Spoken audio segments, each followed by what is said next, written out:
नाज़रीन, हमारे यहाँ मुलाजमत का असूल जुए शीर लाने के मुतरादिफ है, लेकिन अगर आपके हाथ में सिफारिश तगड़ी हो तो फिर किसी भी जॉब का असूल कोई मायने नहीं रखता। आइए आपको एक छोटा सा मंजर दिखाते हैं। तो सर फोन तो आपको आ ही गया होगा, आपके रीजनल प्रेसिडेंट बुखारी साहब ने भेजा मुझे जनाब। उन्होंने कहा था वर्दी पहन कर जाओ, तुम्हारी ड्यूटी लग गई है। बारिश इतनी तगड़ी है सर। तो ये जो पेपर वर्क हो रहा है ये किस लिए? ये तो बस खाना पूरी है जनाब। ओहो खैर हो। पेपर वर्क तो फोन पे कंप्लीट हो चुका है आपके साथ। फाइल तुम्हारी अपनी है? हाँ सर, उन्होंने कहा था तुम्हारी है, जाके बोल देना मैनेजर साहब को। तो तुम्हारी नौकरी पक्की है? हाँ जी पक्की, इसलिए यूनिफॉर्म पहन के आया घर हूँ। से पहन के आ गए हो? जी सर, मैं आज से तुम्हारा काम स्टार्ट हो गया? हाँ जी ऑन ड्यूटी हूँ आज से सर। और फाइल भी तुम्हारी माशाल्लाह बड़ी अच्छी है। जी बिल्कुल। हाँ, 7वीं जो फेल हो। सर 7वीं में नहीं, 7.5 में फेल हूँ। और वैसे भी मैंने कौन सा मैनेजर जॉब के लिए अप्लाई किया है। हाँ, नहीं कर देना सी, जेडी ਤੁਹਾਡੇ सिफारिश लग भी जाना सी। मेरी जगह पे आके बैठ जाते, मैं आराम से आपकी जगह पे खड़ा हो जाता। मैं सिक्योरिटी गार्ड लग जाता, आप इधर बैठ के मैनेजर बन जाते।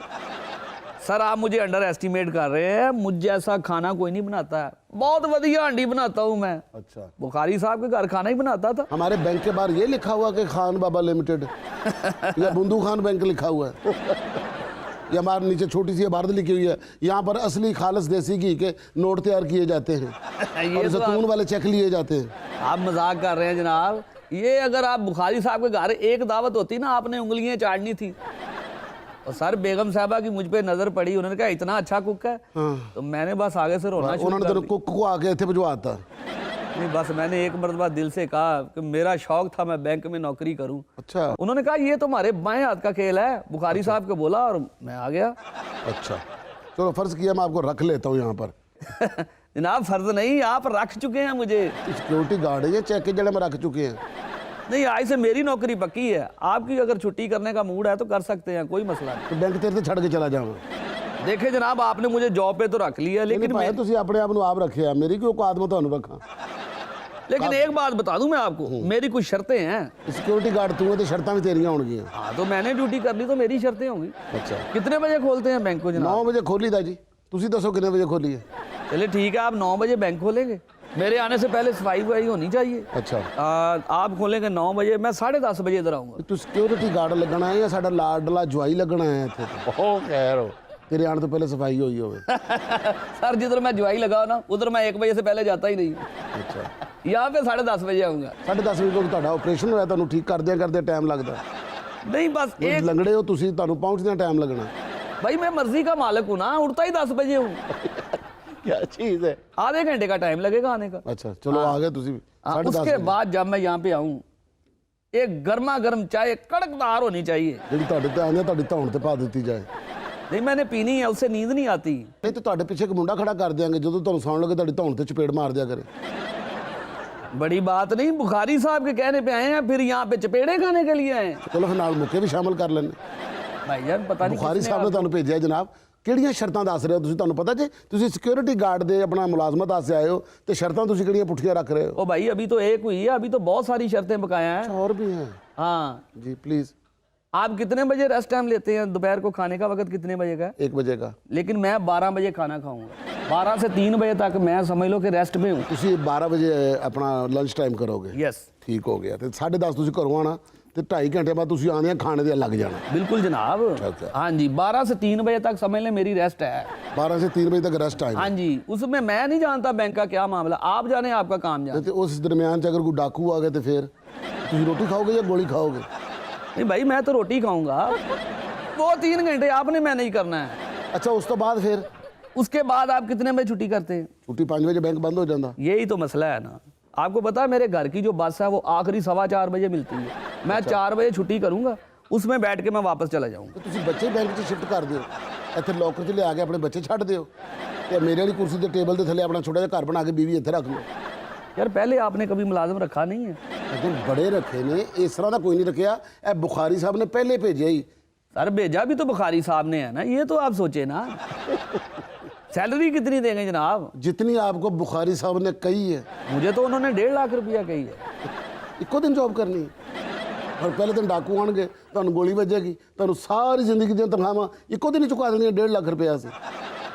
तू ब्रेक लाओ मैनेजर साहब, मेरा डाकुओं से क्या मतलब तल्लक है?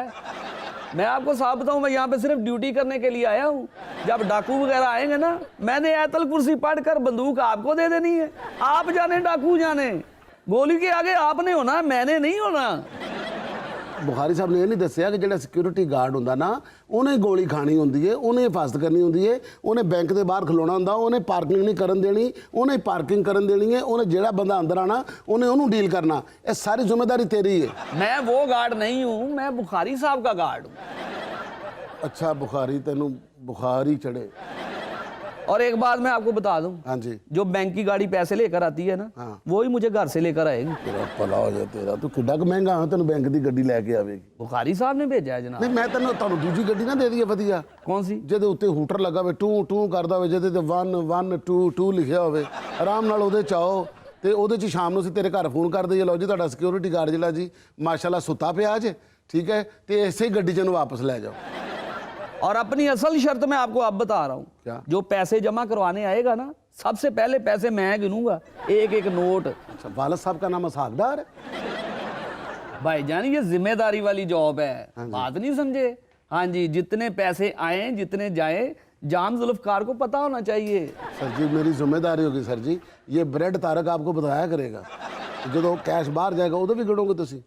जाहिर बात है, पैसे मेरे हाथ से ही जाएंगे, जो आपको सैलरी मिलेगी ना वो भी मैं आपको गिन के दूंगा। ਅੱਛਾ ਸਰਕਾਰ ਮੇਰੀ ਗੱਲ ਸੁਣੋ, ਹਾਂਜੀ। ਇਹ ਜਿਹੜੇ ਤੁਸੀਂ ਕੱਪੜੇ ਪਾਏ ਨੇ ਨਾ, ਤੁਹਾਡਾ ਇਸ ਜੌਬ ਨਾਲ ਕੋਈ ਲੈਣਾ ਦੇਣਾ ਨਹੀਂ ਹੈ। ਚੁੱਪ ਕਰਕੇ ਹੱਥ 'ਚ ਇੱਕ ਸੋਟੀ ਫੜੋ, ਪੂਰੇ ਬੈਂਕ ਦੇ ਬੰਦੇ ਨੂੰ ਕੁੱਟਦੇ ਫਿਰੋ, ਚਲੋ ਉਧਰ ਚਲਾ ਜਾ, ਚਲੋ ਉਧਰ ਚਲਾ ਜਾ। ओ नहीं नहीं जनाब, मैं इतना सख्त दिल नहीं हूँ।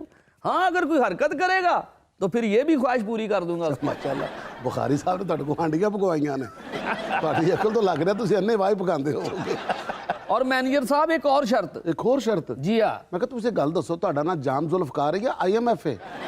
शर्त ये है कि ज्वाइनिंग करते ही ना मुझे होम लोन, कार लोन और पर्सनल लोन, मतलब 1-2 मिलियन है, जितना भी हो जाए। अच्छा मुझे एक बात बताएं, आपको बुखारी साहब ने भेजा है या मिनिस्टर औरंगजेब साहब ने भेजा है? सर उन्होंने भेजा होता, मैं आपकी सीट पे होता। ये शर्तें जो है ना, असल में मुलाजमी के लिए इतनी फैसिलिटीज होनी ਤੁਸੀਂ चाहिए। ਹੋਰ ਸ਼ਰਤਾਂ ਦੱਸੋ, ਮੇਰੇ ਕੋਲ ਬੜਾ ਖੁੱਲਾ ਟਾਈਮ ਹੈ।